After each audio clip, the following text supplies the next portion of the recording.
मजीद जरदारी के पार्लियामेंट के मुश्तरका इजलास से खिताब के दौरान अपोजिशन का मुसलसल शोर शराबा।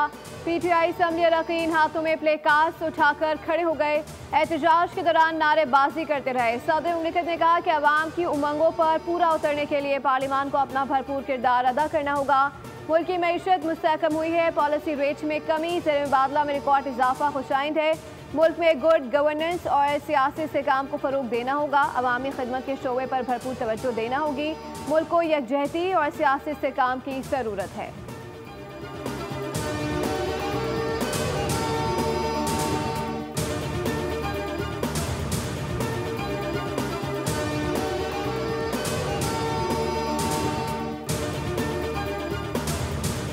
किसी के आगे हाथ न फैलाने वालों की मदद करना नेक काम है। यूटिलिटी स्टोर्स की बदतरीन करप्शन की कहानियां ज़बां सदेआम थी, जिसका जदीद निज़ाम ने खात्मा कर दिया।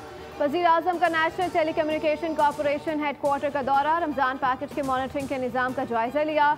वफाकी वज़ीर IT शुजा फातिमा और मुताल्लिक़ अफसरान ने शहबाज शरीफ को ब्रीफिंग पेश की। इजलास के दौरान शहबाज शरीफ ने कहा कि प्रोग्राम से 2 करोड़ अफराद मुस्तफ़ीद होंगे।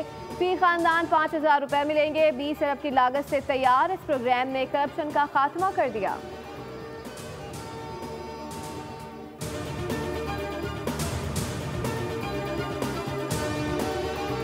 कराची के इलाके गुलशन मेमार में होटल में लगी आग पर काबू पा लिया गया। पुलिंग का अमल जारी। 16 फायर टेंडर्स फायर फाइटिंग के बाद आग पर काबू पाने में हिस्सा लिया। तीसरे दर्जे की आग के करीब छोटी बड़ी 200 दुकानें भी जलकर खाकसर हो गईं। मुतासर होने वाली दुकानों में बांस, इलेक्ट्रिक, सैनिटरी शॉप्स और लकड़ी के गोदाम शामिल हैं।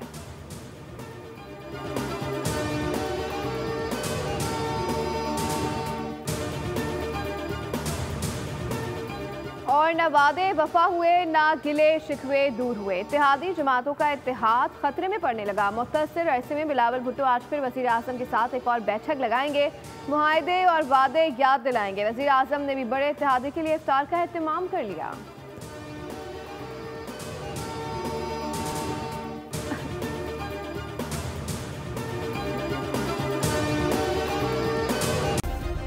सब्सक्राइब करें और बेल दबाएं ताकि कोई खबर रह न जाए।